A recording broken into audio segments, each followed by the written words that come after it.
Interesting from here. The captain, Vic Coffey in the 32C out of Caledonia, New York, and Darrell Lanigan, the Bluegrass Bandit, in the 29. Can Richards win it from way back in the pack, or will we have a first-timer here tonight? The odds are against Richards going to victory lane. He'll have something to say about that as we go green. Great start for Darrell Lanigan into turn number 1 and 2. Vic Coffey falls in line, and here comes Scott James. Look at him fly on the top side. Well, he found an opening, took advantage, 3 wide with McCreadie and Moyer. And Scott James is really wound up on the high side. He'll go to third. Don O'Neill follows underneath the 101 of Casey Roberts to take over position number 4, and Earl Pearson. Oh, we got trouble on the front stretch in turn 1. Turn 1 is blocked. Jason McBride, Scott Bloomquist, Bobby Pierce. Moran spun to avoid. Looks like Jacobson's down there. And I think it might be Richards involved as well. Wow. And it's Brandon Shepard in the B5, Stacy Bowles in 11B. So, and Richards is down there. He is down there in the high side of turn 1. Helmet already off the Rocket Man. Well, if there's a replay on this, I'd like to see where it all started. Just by the drivers that may have a shot at it. Now, here's a look at the 77 of Jason McBride, and it's no better. Those 2 cars got the brunt of something they didn't start. On both ends of the McBride car, you can see the back end pushed in and the front end suspension parts broken. Started over, Coffey, Lanigan. Couple less cars on the speedway. $10,000 still on the line, no laps in, so here we go. Green lights back on, and we are racing again with the super lates into turn number 1 and 2. And Lanigan picking right up where he left off. So Darrell Lanigan will show the way. Coffey second, his teammate McCreadie third. It's Roberts, O'Neill, Pearson, Moyer, Erb, and Scott James. Lap number 1 goes to Lanigan. Working it off at corner number 4, McCreadie going after Vic Coffey into turn number 1. As McCreadie goes to the top shelf, Roberts right there trying to follow him through. Pearson down the middle between the 21 of Moyer and the 101 of Roberts. McCreadie slipped a little, let O'Neill take the number 3 spot. Coffey having a good run early. McCreadie answers back. He'll go to the outside of Don O'Neill. 2 by 2 behind the 32C of Coffey. Pearson to the outside of Moyer. Boy, Earl Pearson Jr. was fast in his heat race tonight, and he is going after Billy Moyer, and Don O'Neill right there in front of him as the 44 of Pearson looking to make the top side work. 3 in the books, 37 to go. Now McCreadie will try to sidestep his teammate. He's got to run off turn number 2. It doesn't happen yet. Coffey on the bottom, McCreadie on the high side. Lanigan showing away. Pearson to the outside of Moyer one more time. Here comes T-Mac. Boy, you've seen Vic Coffey come oh so close to victory lane on a number of occasions.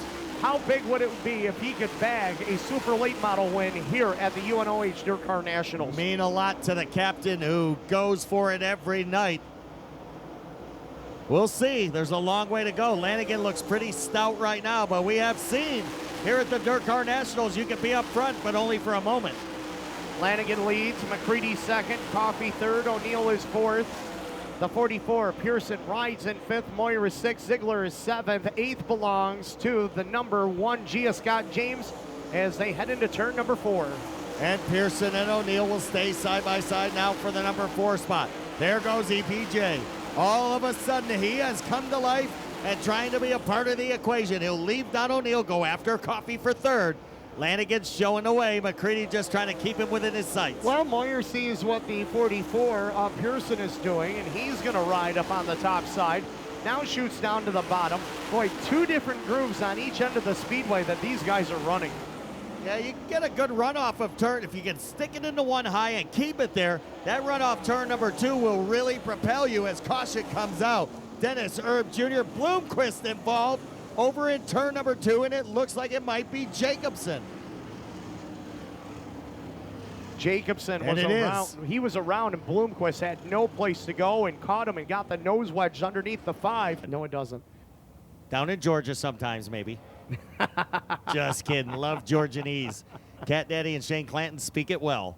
On a turn number 4 we go. Green flag in the air. Lanigan shows the way. 7 in the books, 33 to go. And they charge down into turn number 1, and let's see what Billy Moyer does. as he works the top side. And T-Mac looking to get around Darrell Lanigan, but Lanigan says, no, I'm a little bit quicker than you tonight, T-Mac. I'll keep you behind me. Earl Pearson with a good run. Don O'Neill hangs with him. James on the outside. Oh, T-Mac underneath Lanigan. Lanigan says not yet. Pearson after the 32C of Vic Coffee for position number 3. Trouble here on the front Scott stretch. James went around in front of everybody. And caution come out, and I don't think he got touched. Wow. Oof. That's a scary feeling. Boy, that is the second time we've seen something like that happen going into turn number 1 here tonight. Could there have been something break on the 1G? He's going to the pit area, right-hand turn. Vic Coffee, Earl Pearson Jr., and Don O'Neill. You didn't let me finish my sentence. You started it. Mason Ziegler, 6th. Billy Moyer, 7th. Dale McDowell, 8th. Shane Clanton, 9th. Tyler Reddick rounds out the top 10. How about Reddick in his first appearance? Not looking too bad early. The California high-speed line dance goes to work. Off in 1 and 2, and they split. As soon as they get to turn 1, half the field goes low, the other half goes high. And Pearson somewhere in the middle trying to make it happen from 3rd. Thinking about being the meat in the sandwich out of turn number 4. Lanigan leads Coffee and McCreadie side by side. As he watches the Sweeteners Plus teammates do battle into turn number 1 and 2 for 2nd and 3rd. Pearson trying to get around Coffee. O'Neill right there for the 5 spot. Mr. Smooth holds on to 6, and Mac Daddy's on the charge. He's looking to the inside of Clanton. Dale McDowell, Shane Clanton doing battle out of turn number 4. They're starting to work their way towards the front.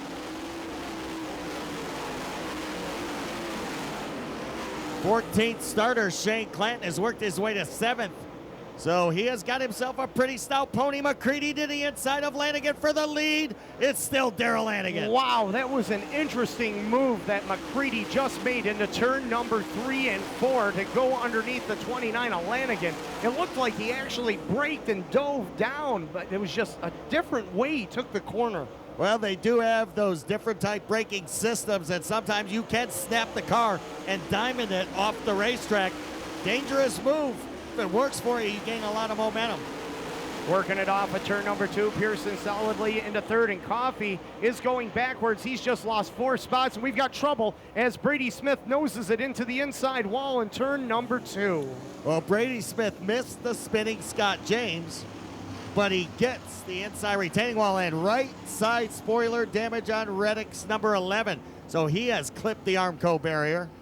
Shane and I have a commitment to the Team Dillon Racing crew. We are going to get them through the Dirtcar Nationals. Then it'll be my time to race. So fully committed. Dale McDowell able to go out here tonight. He's running 8th. Let's see what he can do. Lanigan will bring him up to speed. Shane, we're right back after it. McCreadie races to the top side of the speedway. Pearson right there with him. Don O'Neill works the bottom. And T-Mac's got a run on the backstretch. Pulls even terms with Lanigan. Does he have enough? Looks like he might be able to get him off of 4. Top side Timmy to the lead. Lanigan falls back to 2nd. We seen this last night with McCreadie. Used the high side and went up front. Now if he can keep it off the Armco barrier, the Warrior chassis for McCreadie, very solid right now. Working it through turns number 3 and 4. Don O'Neill works the top side, running back there in 4th. Moyer is 5th. McDowell is 6th. Coffee is 7th. Clanton is 8th. Reddick is 9th. Ziegler rounds out the top 10. Oh, and heavy contact between the 101 of Casey Roberts, 25Z of Mason Ziegler. They continue to trade punches down the backstretch. Oh my goodness, and somehow they kept it off the wall. They were 3 wide for position number 3. Moyer, the 44 of Pearson, and the 1 of O'Neill, and O'Neill shuffled back to the 5 spot as Mr. Smooth working on Earl Pearson for position number 3. Billy Moyer good on the slick tracks with the Victory Circle chassis. So the whole deal is, does he have enough time to get in touch with the leaders? Right now it's McCreadie and Lanigan. Moyer has to worry about Pearson 1 car at a time. We're still 2 laps shy of halfway. Boy, I'll tell you, there is a hell of a dogfight going on behind the leaders with Jimmy Owens, Steve Francis, Bug McCool, and Mason Ziegler. They have been swapping sheet metal back and forth off of corner number 3 and 4, and it looks like they're still bunched up together. Pretty evenly matched cars at the back. Well, we've got the leaders then 2 by 2 by 2. McCreadie and Lanigan, then Moyer just got by the 44 of Pearson. McDowell and O'Neill go at it. Coffee and the 25 of Clanton will do battle. And now we've got a battle up front. Lanigan has caught McCreadie. So here we go at halfway. At the line, it's going to be McCreadie. McCreadie holds off the 29 of Darrell Lanigan. This is where he made his move last lap. On the inside, can he make his stick? Half a car length advantage for Lanigan down the back straightaway.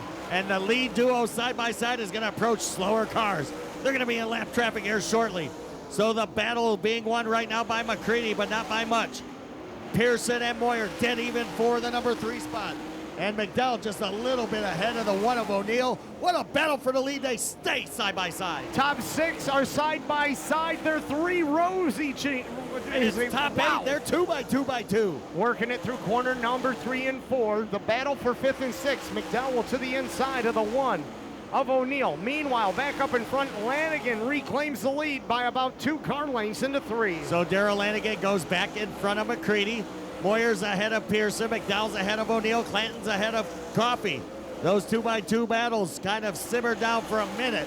I think it's going to pick back up here shortly up front as the leaders have approached the slower cars in the field. About 1 more lap, they're going to be in lap traffic. Larry Fink, Chad Algier, and Eric Fink have to give them a tip of the hat. A sensational racetrack again tonight. Put underneath these race car drivers here, Rick.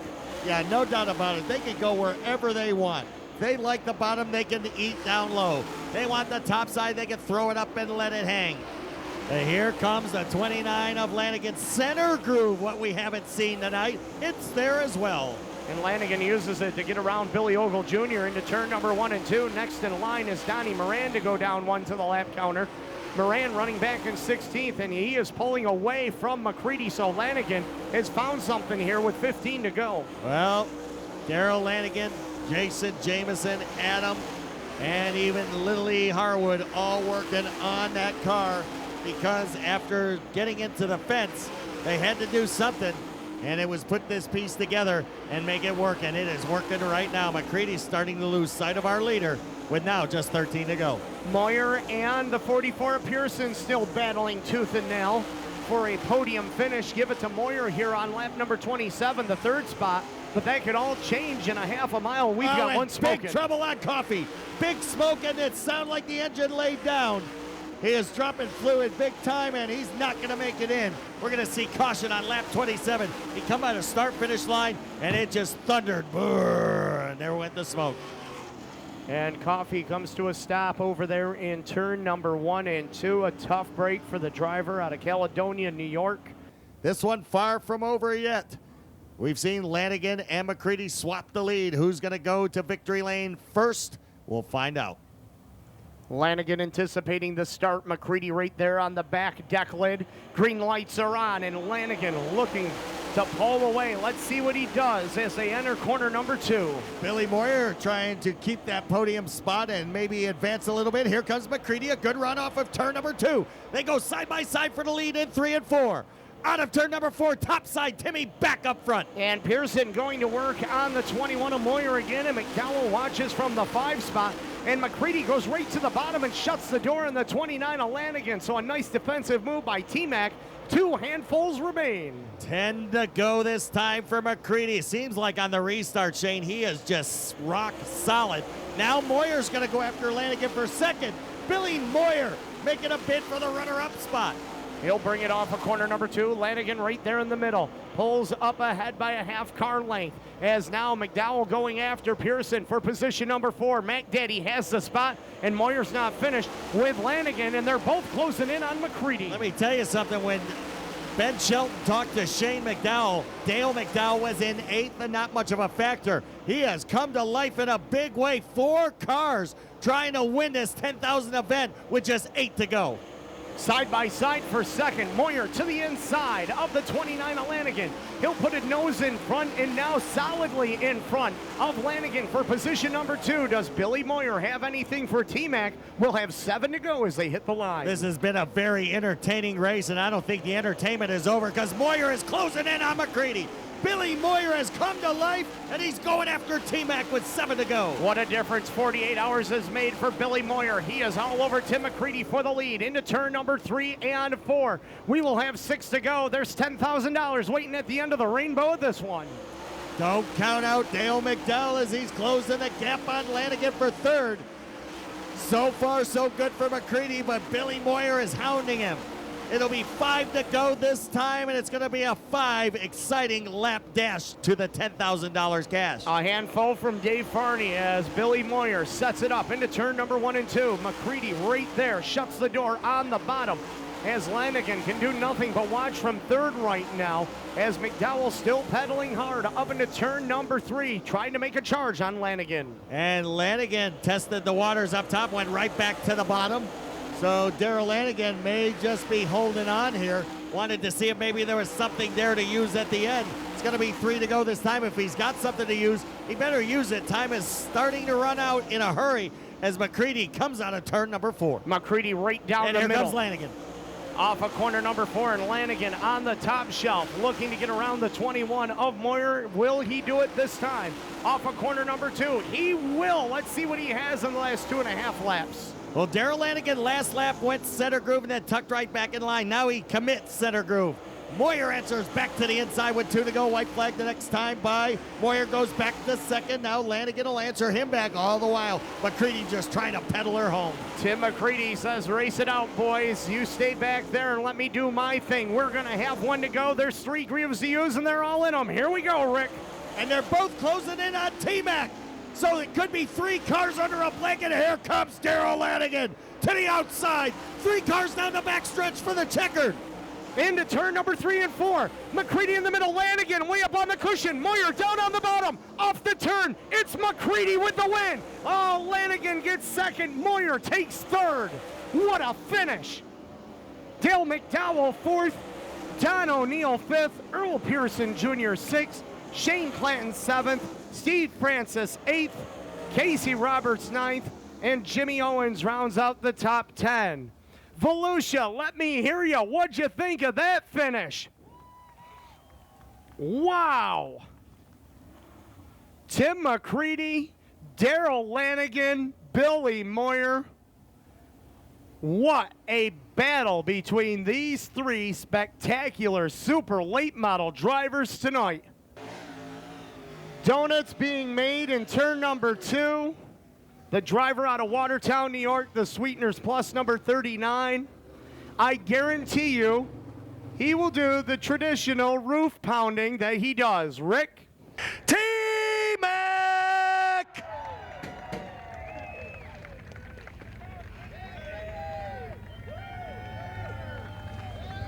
Oh yeah, that's gonna feel good. We gotta come this way, Jake. How about that one, Tim? Now, I know that had to be fun out there. You and Darrell swapping the lead and a hell of a finish. Yeah, I had about a 15-lap run, and Darrell was better after. Thanks, Darrell. He was better after a long run, and the caution fell. It just happened to fall lucky for me, and they packed them crumbs, and I couldn't really steer on the bottom that good. And I got to thank Carl Myers and Ann Myers and everybody on this team. They put a great deal together for me, and we've struggled for who knows how long, I forgot, so we're on the other end of it now. Well, it's got to feel good to get back to victory lane. You know you had the car. It's been good here for about the last week or so, and this Warrior chassis has really come around. The team has not given up, and that's a big deal for you guys. You guys don't say quit. Well, I mean, you know, this deal, I did it, I thank Sanford and Warrior Chassis. Everybody can say what they want about what they thought, but 8 wins is still 8 wins from last year, and that's more than I had in the last 3 combined, so I'm happy right now. Integra shocks, VP race fuels, Pro Power engines, you know, it was our night. Everything fell the way it would with the invert, and, you know, we'll take it. Alyssa Sharman has a beautiful Gator trophy for you, T-Mac. Ladies and gentlemen, he's got the win here tonight out of Watertown, New York, T-Mac, Tim McCreadie. I don't know, following you. Watch out. Yeah. Heads up. Watch me try to Go. Here. Go. And Tim, not only does he get the win, but the Syracuse Orange also get the win tonight. So it's a double victory. Let's bring up the Bluegrass Bandit, Darrell Lanigan. Kind of a roller coaster night for you, Darrell. You know, you guys had to put that other car, you're going to have to put some bandages on it, and your whole team worked really hard. This machine right here tonight, it led, it went to second, it led, it went to second. Talk about the final lap. What was your thoughts knowing that you and Moyer both had a shot at this thing? Yeah, we were just awful tight there at the middle of the race and couldn't turn, but the car was pretty good. Just had a shot there at the end to wing it around the top there and went forward and came up a little bit short. Last year, 15 wins with the World of Outlaws. Already have picked up 3 wins here this year. But you walked up these stairs to congratulate McCreadie because you know what it's like when you struggle. It's hard to get back to it. I think you gave him a little confidence and showed, you know, just true sportsmanship right there. A lot of class, Darrell. Yeah, he's a true racer, man. He gets up on the wheel hard also. So he's back in his game there. So it's going to be a good year. Darrell Lanigan in the top 3. Imagine that. Nice job. Thank you. Lanigan coming home second. Let's talk to Mr. Smooth, Billy Moyer, who is right there for the taking as well. Somebody just said Moyer still got it. I was about to say, you know, there's a little snow on that roof, but the fireplace is awful hot. Talk about the last lap. It was tight there, you know. It just, you know, it was a good race. They had to love that, the people in the stands for sure. I mean, we did too. It was fun. No doubt about it. Your strategy coming into turns 3 and 4 on the final lap, knowing you had something for both of these guys. Yeah, I just, you know, there's a little strip right there, and you know, when I hit it just right, I could really go through there, but I couldn't hit it just right every lap. And that last lap, I think I got to do it, and I missed it just a little bit. And but you know, I don't think I would have got. I don't know. It was awful close. That's the top 3. I don't know if I remember one like that before that close. No, 3 cars under a blanket for the win is obviously a phenomenal racetrack. You got to agree with that one. Yeah, it keeps you on your toes. You know, it's it's fun. It keeps you young. Yeah. Billy, good job tonight. You and Steve and Timmy ought to be real happy with this performance. The car seems to be working awful well. Yeah, we just been tuning on and getting it better and better, and I could tell in the heat race there tonight that was taking a little bit of step in the right direction, so we're happy with that. We haven't had a very good speed week down here for sure, but you know, them guys don't give up, and people behind me and my sponsors there stay with me, and you know, I appreciate them all, you know, helping us out and just helping me have what it takes to try to get it done. Step in the right direction, Billy. Nice job tonight. Billy Moyer finishing 3rd, 2nd to Darrell Lanigan and Tim McCreadie in victory lane. Back to you, Shane. Bull Rush Dash.